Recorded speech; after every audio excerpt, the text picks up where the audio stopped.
continent. Avec Elgas. L'Afrique, pas elle-même, et dans les courants du monde, continue de se dire et de s'écrire sur notre antenne. Bonjour, chers amis, je suis ravi de vous accompagner pendant près d'une heure pour un nouveau numéro d'Afrique, Mémoire d'un continent. Parlons aujourd'hui de corruption. Vous en connaissez les termes et ceux dans toutes les langues. Bouffer, par exemple, graisser la pâte, chercher un bras long, rendre service. Il n'est pas rare ainsi, quand on tend le micro aux gens dans la rue ou dans les confessions privées, d'entendre que la corruption est bien implantée en Afrique, qu'elle serait répandue, invincible, fondue dans nos pratiques, nos mœurs et nos réflexes. Maladie désignée des dirigeants politiques ou autres, des administrations, de l'économie formelle ou informelle, personne n'y échappe. Cause majeure du discrédit des États, ce phénomène universel semble prendre des tonalités bien africaines. Pourquoi donc ne pas aller tout simplement au-delà des seules idées reçues pour comprendre réellement ce qu'est la corruption?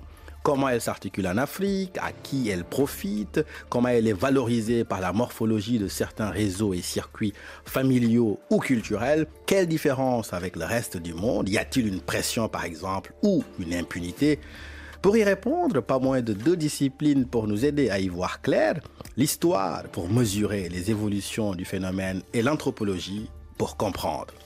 Et je suis bien heureux de recevoir Jean-Pierre Olivier de Sardan, qui a consacré un demi-siècle de sa vie à la recherche et à l'Afrique, mais également à l'anthropologie et à l'histoire. Jean-Pierre Olivier de Sardan, bonjour. Bonjour. Merci beaucoup d'avoir traversé la France pour venir nous parler. Vous êtes, je le rappelle à nos auditeurs, directeur de recherche émérite au CNRS, le Centre national de la recherche scientifique. Vous êtes également directeur d'études à l'EHESS, l'école des hautes études en sciences sociales, mais également chercheur au LASDEL. C'est très important de le préciser, au Niger, le laboratoire d'études et de recherche sur les dynamiques sociales et le développement local. Votre dernier livre paru s'intitule « L'enchevêtrement des crises au Sahel » aux éditions Cartala. Et je ne résiste pas à l'envie de rappeler que vous avez fait votre thèse avec Jean Rouch, avec un jury présidé par Georges Balandier. Que du beau monde. On va aujourd'hui parler de corruption très simplement pour commencer. Qu'est-ce que la corruption? Existe-t-il une définition universelle? Et qu'est-ce qui ferait la spécificité de l'Afrique? Plusieurs questions en une. Oui. Il y a des définitions, en quelque sorte, académiques de la corruption autour de l'usage d'un poste, l'usage d'une fonction publique pour des intérêts privés, etc., surtout des économistes. Mais je suis assez réticent à en proposer une, justement parce que toutes les recherches de terrain que nous avons faites au Niger, au Bénin, au Sénégal et dans d'autres pays montrent qu'il n'y a aucune frontière précise entre ce qu'on peut appeler corruption et plein d'autres formes de se débrouiller, de clientélisme, de rendre service, etc. Et donc, il faut être un juriste pour avoir une définition extrêmement précise. Et on dit ça, c'est de la corruption, ça, c'en est pas. Dans la vie, c'est pas comme les juristes le disent. Et donc, c'est extrêmement difficile. L'autre point, c'est que, évidemment, comme vous l'avez rappelé, la corruption est universelle. Et simplement, ce qui va changer, ça va être les intensités, ça va être les styles, ça va être les registres, ça va être les périmètres. Mais effectivement, il y a des formes de corruption qui sont plus spécifiques à l'Europe, d'autres plus spécifiques à l'Afrique. L'Afrique, d'ailleurs, se rapprochant pas mal de ce que c'est que la corruption dans les anciens empires soviétiques ou des choses comme ça. Donc, il y a des familles, on pourrait dire, là-dessus. Le troisième problème sur la corruption pour nous, c'est que, en tant que chercheur, j'aime pas utiliser des mots à charge normative, discriminatoire, etc. Donc, personnellement, je ne suis pas un corruptologue et je n'ai pas envie de passer ma vie à étudier la corruption en tant que telle. Ce qui m'intéresse, ce sont les écarts aux normes officielles, dont, évidemment, ce qu'on peut appeler corruption. Mais en même temps, les gens utilisent, comme vous l'avez dit aussi, le terme corruption. C'est-à-dire, ils disent oui, si les gens sont corrompus, etc.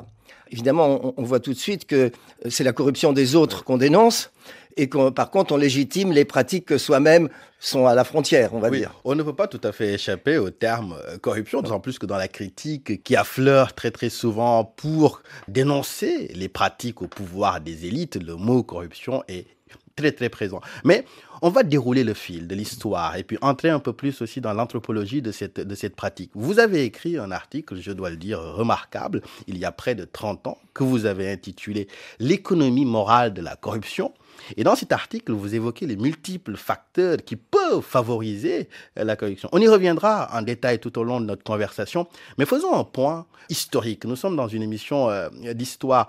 Vous écrivez que cette économie morale de la corruption reviendra d'ailleurs sur les termes aussi, et principalement post-coloniale, même s'il reste, vous le dites aussi, des points inchangés. Pourquoi faites-vous une distinction entre la période antécoloniale et la période après la colonisation? Jean-Pierre Olivier de Sardan. Parce que la colonisation a marqué quand même une rupture importante et la construction d'un État et d'une administration, disons, moderne, mais en même temps extrêmement particulière. Je veux dire, l'Afrique précoloniale était extrêmement diverse dans toutes ses configurations politiques, depuis les sociétés dites lignagères, les chefferies, les empires, les émirats, les califats, enfin, tout ce qu'on veut. Mais à partir de la colonisation, il y a une unification politique qui se fait sous la forme de l'État colonial. Cet État colonial est complètement dérogatoire par rapport à l'État métropolitain de l'époque. C'est pas du tout, contrairement dit, on n'a pas importé en Afrique une administration dite wébérienne. Au contraire, on a implanté un régime de l'indigénat. Wébérienne, pour qu'on explique à nos auditeurs. Oui, wébérienne, c'est-à-dire inspirée de la bureaucratie moderne de type prussien, d'ailleurs, voilà. C'était là. On a importé, au contraire, en Afrique, un régime totalement despotique, totalement dérogatoire par rapport à ce qui se passait en métropole, qu'on appelait l'indigénat. C'est important parce que c'est là que démarre la corruption, à mon avis. L'indigénat, ça voulait dire un système d'apartheid administratif complet. Ça voulait dire aussi le travail forcé. Ça voulait dire aussi la conscription obligatoire pour aller prélever dans l'armée. Ça voulait dire un impôt qui était prélevé aussi par les colons. Donc toute une série et une justice qui était aussi faite par les colons directement. Il y avait confusion des pouvoirs. Et dans ce système-là, qui est la bureaucratie moderne, dont on a hérité, nos pays ont hérité aux indépendances, dans ce système-là, l'agent de terrain du despotisme colonial, c'était le chef. C'était le chef administratif. Je dis administratif pour le distinguer de ce qu'on appelait les chefferies précoloniales. C'est une assez grande fusion. Aujourd'hui, tous les chefs se disent traditionnels, mais une grande partie des chefs ne sont pas traditionnels. Ils ont été mis en place par la colonisation française. C'était le rouage vital de la colonisation. Les sujets, en quelque sorte, africains, ne voyaient pas les colons. Ils voyaient le chef. C'était le chef qui prélevait l'impôt. C'était le chef qui envoyait les gens au travail obligatoire. C'était le chef qui envoyait les gens à l'armée. Et d'ailleurs, ce chef est un rouage important, d'ailleurs, dans ce que vous avez appelé l'autorité prédatrice. On reviendra justement longuement sur ce passage de votre texte qui est très, très éclairant. Mais évoquons d'abord, dans la série des préalables à notre discussion qu'on est en train de mettre en place, votre texte sur une économie morale de la corruption. Elle peut faire vite l'objet de lectures parfois malveillantes ou culturalistes, c'est-à-dire prêter au continent des problèmes qui sont attribués à sa culture. Et on le sait que c'est un procédé raciste assez classique. Vous déjouez formidablement ce piège, cher Jean-Pierre Olivier de Sardan. Il existe cependant une corruption qui est propre. Vous avez fait un rapprochement entre les pays de l'Union soviétique et l'Afrique. Une corruption qui est propre aux pays en voie de développement et qui est d'ailleurs liée à la crise de l'État. Quelle est-elle, cette corruption ? Je dirais que c'est un des principaux facteurs de corruption. On reviendra après sur le rôle de la démocratie. Mais les régimes dictatoriaux et les régimes despotiques engendrent en quelque sorte un certain type particulier de corruption. On sait que l'Union soviétique réelle avait pas grand-chose à voir avec l'Union soviétique qui était présentée par la propagande de Staline, par exemple. Et donc, l'État colonial a été un État aussi despotique, si ce n'est plus que l'Union soviétique, on peut le dire. Et de ce point de vue-là, j'en reviens à ce que je disais, les agents de la corruption, les premiers agents majeurs de la corruption, ça a été ces chefs soi-disant traditionnels, mais c'est cette chefferie administrative. Parce que si on ne voulait pas aller à l'armée, on donnait quelque chose au chef. Si on ne voulait pas aller au travail forcé, on donnait quelque chose au chef. Si on voulait qu'il tranche en votre faveur un litige de champ, on donnait quelque chose au chef. Donc le démarrage de la corruption moderne, c'est le maillon fort en quelque sorte, le maillon effectif de l'État colonial, c'est-à-dire la chefferie administrative. La corruption est au cœur des dénonciations des chanteurs africains, et pas que d'ailleurs. Ici, la voix inoxydable du reggaeman sud-africain Lucky Dube, Crime and Corruption.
Lucky Dube, le zèbre en zoulou qui dénonçait le crime et la corruption, hélas mort assassiné en 2007 par ce crime qu'il dénonçait.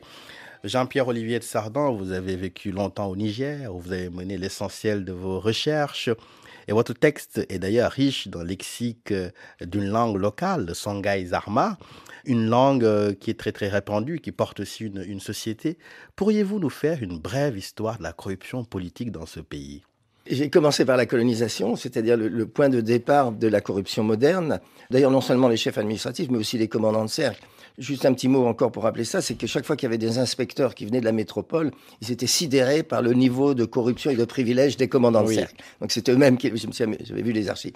Après, ça ne s'est pas arrêté aux indépendances. D'abord parce que c'est le même appareil d'État qui a été hérité, et puis parce qu'il y a eu différents effets qui l'ont accentué, on va dire. Par exemple, l'aide internationale. C'est un paradoxe peut-être, ça peut apparaître, mais l'aide internationale fonctionne encore jusqu'à maintenant comme une rente. Et si vous voyez au fond ce qu'on dit de la malédiction des ressources pétrolières, le fait qu'un pays comme le Nigeria, le Gabon, plus il y a de pétrole, plus il y a de corruption d'une certaine façon. Mais l'aide aussi fonctionne comme une rente externe différente dont chacun veut avoir sa part. Et l'aide internationale a certainement été aussi un facteur, comment on dirait, corruptogène, enfin d'accentuation de la corruption. La démocratie, alors c'est paradoxal parce que la démocratie n'est pas non plus forcément un régime vertueux en ce terme, pas plus que les dictatures. Elle engendre des formes de corruption différentes, ne serait-ce que parce qu'elles sont basées sur les élections. Mais qui dit élection dit financement de l'élection. Qui dit financement dit il faut trouver des bailleurs de fonds. Bailleurs de fonds égale en général ce qu'on appelle pudiquement les grands opérateurs économiques, les grands commerçants, etc. Et qui donc effectivement financent les élections qui coûtent extrêmement cher chez nous. Vous le savez, par tête d'électeur, c'est plus cher qu'en France, je pense. Peut-être ça fait le niveau américain, je ne sais pas. Il faudrait voir. Mais les élections, évidemment, ce sont des sites de corruption extraordinaires parce que le financeur du parti veut un retour sur investissement. Il faudra après lui donner des marchés, il faudra après placer ses protégés, etc. Donc il y a une sorte aussi de forme de corruption très spécifique à la démocratie qui s'est développée après la fin des régimes militaires. Après, on peut voir aussi que la corruption est un argument invoqué tout le temps pour accéder au pouvoir et qu'on oublie sitôt qu'on est accédé au pouvoir. On a, avec les régimes militaires, c'était typique. Quand les régimes militaires se sont créés, il y a eu le coup d'État militaire pour remplacer les partis uniques, les militaires se sont levés en disant il faut lutter contre la corruption. Une fois arrivés en place, ils ont accentué eux-mêmes la fameuse corruption.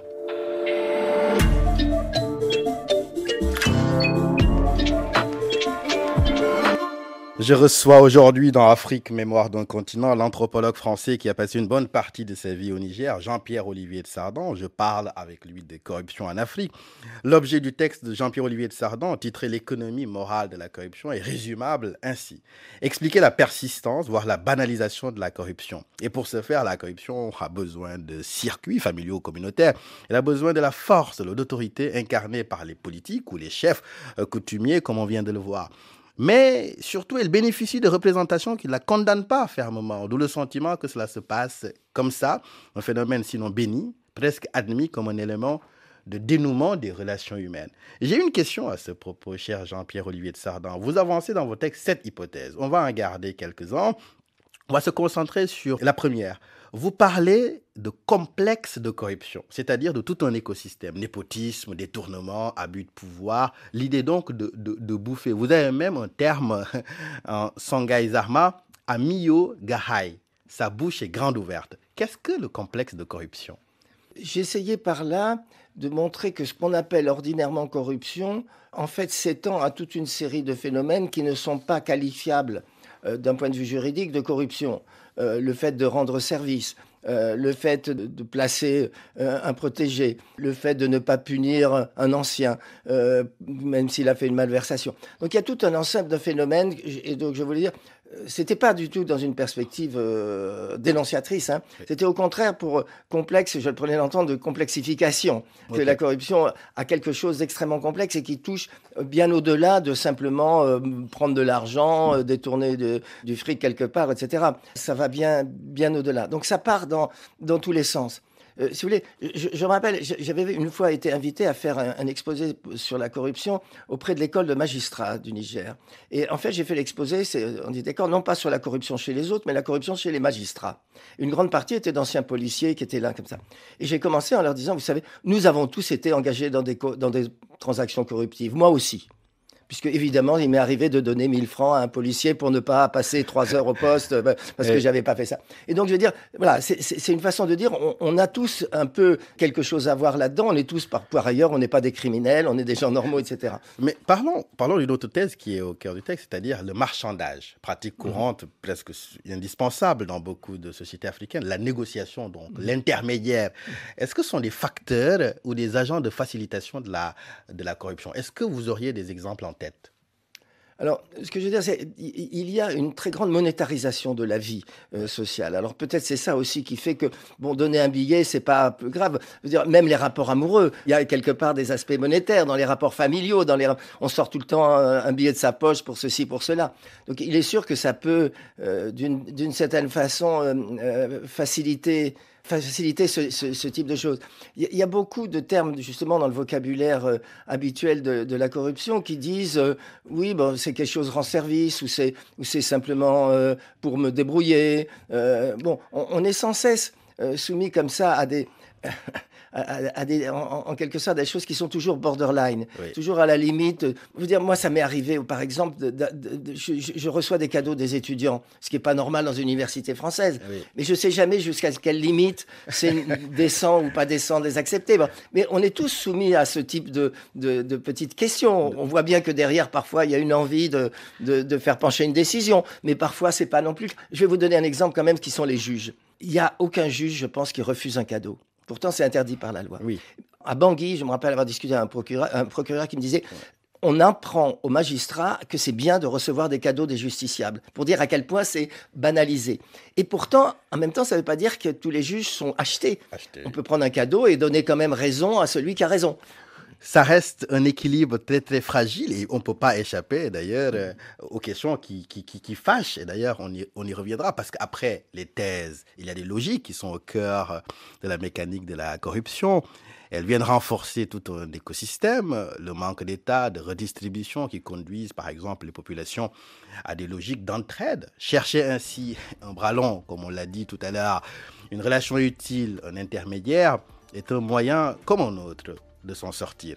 On va en parler. Je vous propose de faire ici une pause pour prendre la température du monde avec les infos sur RFI. Restez avec nous pour parler par exemple de la question de la honte qui revêt tout un autre sens dans les mécanismes de la corruption. C'est tout un programme. À tout de suite sur RFI.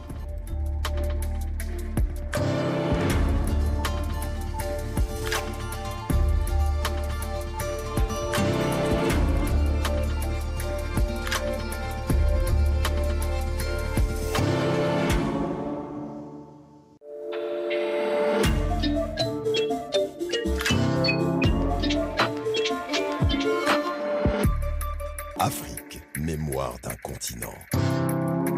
Avec Elgas. De retour dans Afrique, mémoire d'un continent, je suis en compagnie de Jean-Pierre-Olivier de Sardan, anthropologue émérite, directeur de recherche au CNRS, le Centre national de la recherche scientifique, et au LASDEL, basé à Niamey, le laboratoire d'études et de recherche sur les dynamiques sociales et le développement local. Nous parlons avec lui d'un texte qu'il a écrit il y a près de 30 ans, L'économie morale de la corruption. Et on avait commencé d'ailleurs à entrer un peu plus dans le texte. On va aller en profondeur. Cher Jean-Pierre-Olivier de Sardan, dans la série des logiques que vous déclinez et qui peuvent être un terreau à la corruption, vous évoquez la logique de l'autorité prédatrice. Vous avez parlé des chefs tout à l'heure. Vous expliquez d'ailleurs que s'agissant d'elle, on peut remonter à la période antécoloniale. Quelle est cette logique? C'est le fait que l'accès à des positions de pouvoir est plus importante par les privilèges qu'elle offre que par le salaire. On peut aussi expliquer ça par la construction des États après les indépendances, où il y a eu une sorte d'ascenseur très fort vers le haut, où il y avait évidemment il y avait un manque de cadres, un manque de formateurs, et en même temps des finances publiques qui étaient assez faibles. Donc les salaires représentaient pas grand-chose, mais par contre tout ce à quoi permettait d'accéder le pouvoir était extrêmement important. Et c'était, au fond, ces avantages périphériques au pouvoir qui étaient le vrai centre des ambitions et en tout cas de la réalisation de professionnels.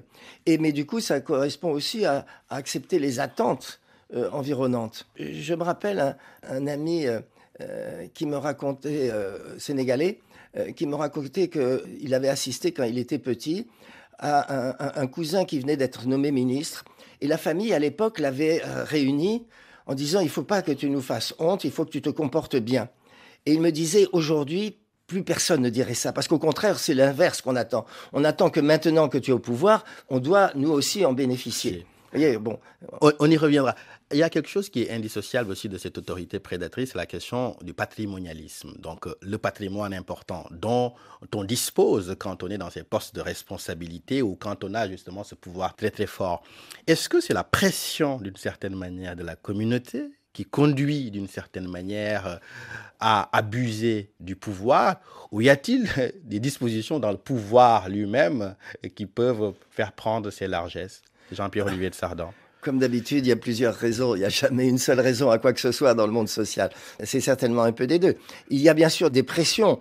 Là aussi, je peux vous citer un jeune juge qui vient d'arriver dans un village reculé comme affecté.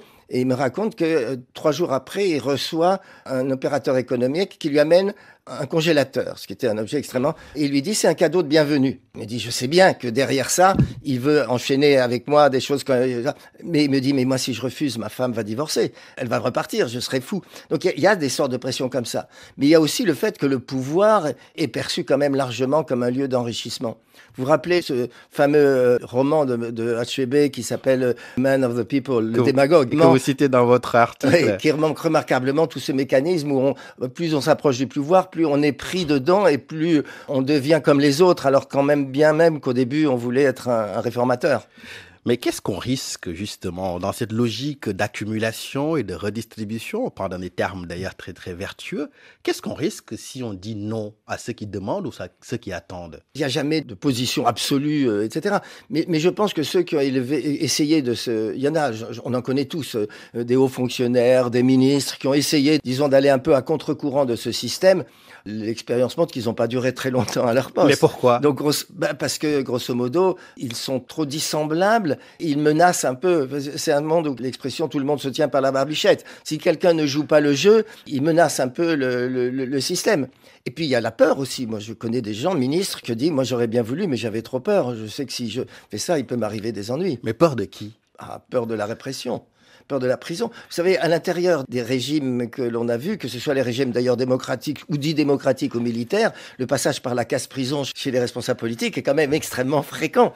Regardez par exemple la manipulation de la lutte contre la corruption au Cameroun, qui est un moyen de règlement de comptes politiques. Ça n'a rien à voir avec le fait que si le gars est plus ou moins corrompu, même pas. Celui qui est depuis 20 ans en prison, il est juste accusé de complicité intellectuelle, ce qui est vraiment loin, parce qu'on déplaît au souverain et donc du coup on se retrouve là où il ne faut pas. Et la contestation peut être vive, peut être franche. Du collier, Valsero ne passe pas par 4 chemins d'ailleurs, le chanteur, ça tombe bien, camerounais, pour prendre en grippe la corruption. Un texte sans détour. Yes. Depuis l'antre du Master of the Game à YDE, siège des institutions, VAL0, Faucon, Connexion. Yes. Des patriotes en mission contre la corruption. Et ça, tu le sais, mais ça, à l'oreille. Un État corrompu n'a aucune chance de s'en sortir. Je commencerai par une déclaration forte pour pas mentir. La corruption, c'est le cancer de l'économie. C'est comme pour dire qu'on n'est pas loin de l'apocalypse, de la mort assurée. Une jeunesse asphyxiée, un pays prêt à péter, une bombe prête à tuer. Être classé numéro 1 n'est pas une qualité, c'est plutôt une honte. Et on est tous concernés. Je ne veux pas citer ces hommes, car ces hommes se reconnaissent. Mais je veux interpeller l'homme pour que l'homme se reconnaisse. La corruption fout la merde, même dans la musique. La création fout le camp, y a trop de piraterie. Elle ne nous sert pas, elle sert une minorité. Elle tue l'amour pour le travail et prend la facilité. Elle élève les feignants et tue ceux qui peuvent bosser. Elle favorise le vol, la totale impunité. La corruption c'est le poison de la société. Elle paralyse les hommes, inhibe toute volonté. Elle fait de nous des marionnettes sans aucune intégrité. Elle tue en nous la morale, le sens de la vérité. La corruption c'est le cancer de l'économie. Faut qu'on fasse blanc, qu'on dise non pour notre pays. Les jeunes au bled en ont marre de ces tragédies. La corruption c'est la mort au suicide collectif. La corruption c'est le cancer de l'économie. Faut qu'on fasse bloc, qu'on dise non pour notre pays. Les jeunes au bled en ont marre de cette tragédie. La corruption c'est la mort au suicide collectif. En vérité, La rage de Valsero et de son compère pour cette chanson Faucon, le lion indomptable entre Marseille et Yaoundé. On a entendu ces termes très très verts donc du rappeur. Parlons, cher Jean-Pierre Olivier de Sardin, de la logique de cadeau qui est aussi au cœur de votre texte. Dans les sociétés agropastorales, par exemple, le don est important, matériel ou symbolique. Vous expliquez cependant qu'il y a une donnée qui change fondamentalement les choses, c'est la monétarisation. Le cadeau est devenu un devoir moral et surtout un cadeau en argent. Comment l'institutionnalisation de l'argent dans les rapports est devenue un acteur majeur de la corruption ? D'abord, l'argent facilite évidemment beaucoup les choses. Si vous prenez des cadeaux en nature, ça devient beaucoup plus compliqué, et tandis que immédiatement, l'argent est disponible quand vous voulez faire quelque chose pour quelqu'un, comme on dit. Ça fait cette sorte de facilité, de fluidité en quelque sorte dans la relation quotidienne. Le cadeau en argent est quelque chose de totalement banalisé, on est d'accord. Un neveu passe, vous lui donnez de l'argent, un ancien portier de votre travail passe, vous lui donnez de l'argent. Maintenant, cet argent aussi peut fonctionner comme un cadeau forcé. Et c'est là que devient l'ambiguïté. Là aussi, je pense qu'un exemple vaut mieux qu'une longue démonstration. Les paysans nous disaient souvent, dans les entretiens, tous ces agents des projets, tous ces agents, on est obligé de leur donner de l'argent parce qu'on sait que si on ne donne pas de l'argent, ils ne vont pas faire attention à nous, ils ne vont pas amener le projet, ils ne vont pas nous amener ce qu'on doit. Et quand nous parlions avec ces mêmes agents, ils disaient « Oui, les paysans sont gentils, ils nous donnent des trucs, mais c'est traditionnel, ça fait partie des règles d'hospitalité. » Donc on voit bien quand même quelque chose. Oui, il y avait à fond des règles d'hospitalité où on donnait quelque chose mais c'est devenu aussi dans la perception même de ceux qui sont en bas, qui sont les obligés, c'est devenu une ponction, c'est la même chose à l'hôpital. Si vous pouvez donner, si vous ne donnez pas quelque chose à l'infirmier avant ou au brancardier, on pense qu'il va pas s'occuper bien de votre malade. On n'est plus dans le système dit traditionnel, on est dans autre chose. Alors c'est pas de l'extorsion, mais on est là aussi dans cette zone grise. Mais pourquoi c'est pas de l'extorsion ? Parce que si on devait être dans un registre un peu plus moral, où la vertu serait mise en avant, comment qualifierait-on ces procédés-là qui peuvent gangréner l'équilibre et qui peuvent justement, si on se fie à ces paroles encore de Valsero, qui peuvent encore une fois fragiliser nos équilibres politiques ? C'est que toute la subtilité de ce système-là, c'est que rien n'est dit extrêmement clairement. Autrement dit, l'infirmier qui prendra l'argent pour votre malade, si vous ne lui donnez pas et que vous lui reprochez de faire ça, il va dire mais je les traite quand même de la même façon. C'est une sorte d'incitation ou c'est un pourboire donné à l'avance. On est là aussi dans une zone extrêmement fluide. Donc c'est très difficile de dire oui, c'est de l'extorsion. Il y a des cas d'extorsion. Lorsque le policier vous prend 100 francs à tous les passagers d'un bus, il y a des formes de corruption qui sont de l'extorsion. On a trouvé quand même toute une série de formes très très diverses dans la corruption. L'extorsion n'est qu'une des manifestations. Mais le même policier qui va faire l'extorsion, après, il va devenir dans la mendicité. Le même va vous dire, pardon, donnez-moi l'argent de la bière, alors que là, il va pas vous menacer de quoi que ce soit, il est dans le quémandage. Vous voyez, on bascule vite d'un registre à l'autre.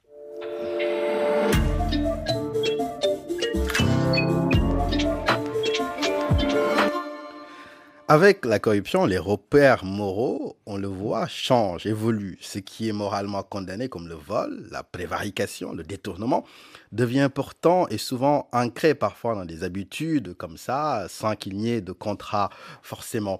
Prenons une notion, celle de la honte. Elle change ainsi de registre et de qualification. La honte qui désigne le sentiment de tort, celui de ne pas honorer une vertu morale. Elle bascule dans tout à fait autre chose en vous lisant. La honte devient ainsi le fait de ne pas satisfaire les siens, de les abandonner et de potentiellement les trahir. L'important n'est plus, du coup, la probité vis-à-vis de tous, mais son image vis-à-vis des siens. Grand retournement qui est pour le coup cocasse et inédit. Jean-Pierre Olivier de Sardin, c'est une partie qui est très importante dans votre texte, cette question de la honte. Je voudrais qu'on parle d'exemples précis. Comment en êtes-vous arrivé à cette conclusion ? Comment avez-vous observé cette société nigérienne qui vous sert de socle ? La honte, il faut aussi bien s'entendre sur ce que ça représente. Ça représente essentiellement le regard des autres. Oui. La honte, c'est le fait de déroger aux attentes qu'ont les autres. Et c'est un sentiment très, très fondamental. En fait, j'ai découvert il y a très très longtemps, quand je vivais dans des villages sans rail, donc au nord du Niger, et que je m'étais installé, je m'étais heurté en quelque sorte à la question des traces de l'esclavage local, dit l'esclavage de proximité, l'esclavage dit domestique. Et la grande définition qu'on me donnait, l'esclave, c'est celui qui n'a pas honte, alors que l'aristocrate a honte. Alors j'étais un peu étonné par ça, donc j'ai un peu travaillé là-dessus. C'était le moment où j'avais commencé à apprendre la langue. Et donc la honte était vraiment quelque chose qui revenait de façon courante. Pas que dans les histoires de corruption, hein, dans plein de choses, il faut éviter la honte. Et les anciens esclaves, d'ailleurs, disant, maintenant, nous aussi, nous faisons attention à la honte. Donc, ça, c'était la porte d'entrée. Mais évidemment, tout le monde est soumis à cette question de la honte. Et donc, après, sur la façon dont ça fonctionne, je pense que c'est très différent dans la petite corruption et dans la grande. Parce que la petite corruption, c'est celle que nous avons étudiée. C'est la petite corruption du quotidien. C'est celle qui, bon, en même temps, c'est pas la même chose que la très grande corruption, celle des grands opérateurs économiques, celle des politiques. On est dans un autre registre, mais pour nous, anthropologues, c'est beaucoup plus difficile à étudier. Moi, je peux étudier celle des policiers, des infirmiers, des greffiers, pas de problème. Celle des autres, je suis pas capable. Ça demande beaucoup plus. Et alors là, ça devient autre chose. Parce que justement, l'une des choses que l'on reproche aux politiciens, c'est de ne pas avoir honte. C'est-à-dire, ils sont démesurés dans leur recherche de gains, dans leur cupidité, dans leur accumulation, etc. Oui. Alors que nous, en bas, nous, on sait se limiter. Il ne faut pas exagérer. Il y a toujours il ne faut pas exagérer. On peut prendre un petit peu, on voit bien qu'on est dans les arrangements du quotidien. Ça, c'est cette petite corruption qu'on a étudiée, qui par ailleurs est quand même critiquée par certains. Ceux qui n'ont pas accès à ces moyens le font. Mais c'est pas du tout la même chose que ce que l'on reproche aux dirigeants, ce qui est à l'origine d'ailleurs de la crise de la démocratie aujourd'hui. Alors, est-ce qu'il y a tout de même des motifs d'espoir? Est-ce qu'il y a quelque chose qui est fait, au Niger en particulier, pour essayer de contrer cette corruption? Est-ce qu'il y a des initiatives qu'elles émanent soit justement de l'institution politique ou alors aussi des autorités coutumières ou communautaires? Est-ce qu'il y a quelque chose qui est fait? Il y a des choses, mais dire qu'elles aboutissent à des succès serait un peu exagéré. Il y avait une haute autorité au Niger, comme dans tous les pays, il y a souvent des hautes autorités de lutte contre la corruption. Ceux que j'ai connus là-bas essayaient effectivement, ils ont réussi à empêcher des fraudes pour les examens, ils ont réussi à... On aurait pu parler des examens qui se vendent aussi, des choses comme ça. Oui, oui. Le spectre est très large. Oh là là, oui. Donc il y a eu des tentatives, mais dire qu'elles ont inversé, c'est extrêmement difficile. On a peu d'exemples historiques de marche arrière, parce qu'une fois que la corruption est installée, c'est une sorte de reproduction à la... Mais est-ce que les populations se complaisent dedans? Non, je pense que tout le monde est mal à l'aise avec ça. Tout le monde est mal à l'aise, mais personne ne sait comment en sortir. C'est ça. Donc, c'est ce truc qu'on reproche aux autres et soi-même on le fait. C'est un truc qui met mal à l'aise tout le monde et personne ne sait vraiment comment en sortir. Et puis, le gros problème, c'est l'image, c'est l'exemple donné d'en haut. Le fameux proverbe, le poisson pourri par la tête. Et donc, de fait, pourquoi moi je ferais plus attention si en haut ils sont en train de s'engraisser, etc., etc. Le manque d'exemplarité. Exactement. L'exemplarité qui devrait venir d'en haut. Alors, on a certains cas. De tentatives d'un ministre, mais tel ministre qui a essayé de faire le ménage dans son machin, il n'a pas duré 2 ans. Après, il y en a eu un autre et c'est reparti comme ça. Je connais des hauts fonctionnaires qui sont intègres, enfin, je veux dire, et qui essayent vraiment. En général, ils n'ont pas les moyens d'aller loin parce qu'il n'y a pas une vraie volonté politique. Et sans volonté politique en haut, c'est difficile, hein. Et une des offres, justement, pour contrer cette corruption de façon radicale, vous finissez d'ailleurs votre texte par une hypothèse qui fait sursauter les mouvements puritains ou religieux, par exemple. À l'époque, vous l'avez écrit il y a 30 ans, donc il était question de ces mouvements puritains. Aujourd'hui, on a une offre qui est portée par les djihadistes.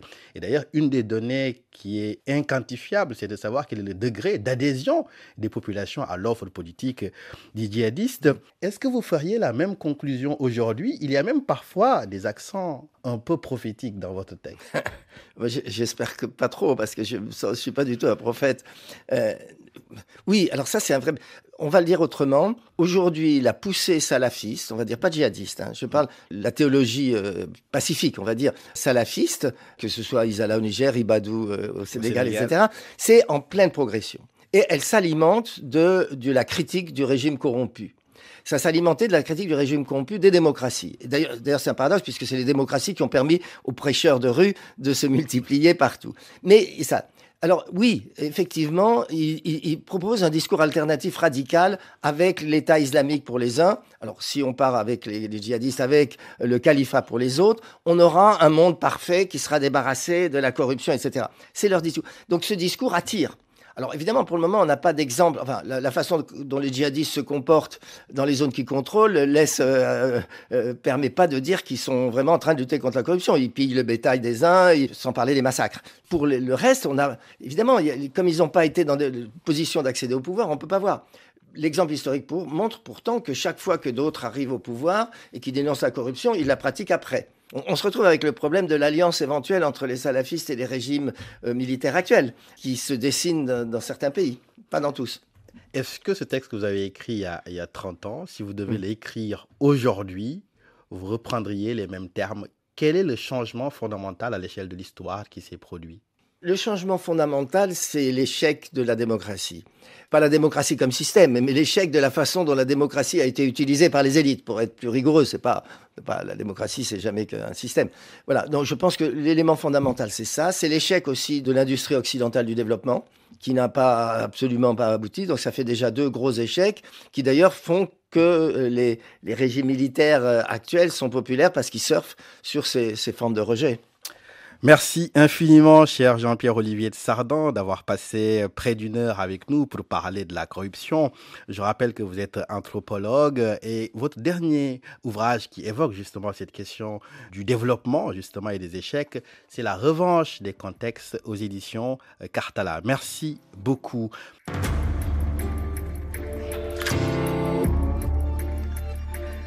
Les chanteurs, les historiens, les anthropologues n'ont cessé d'alerter sur les dangers de la corruption dans la crise multidimensionnelle que connaissent beaucoup de pays du Sahel.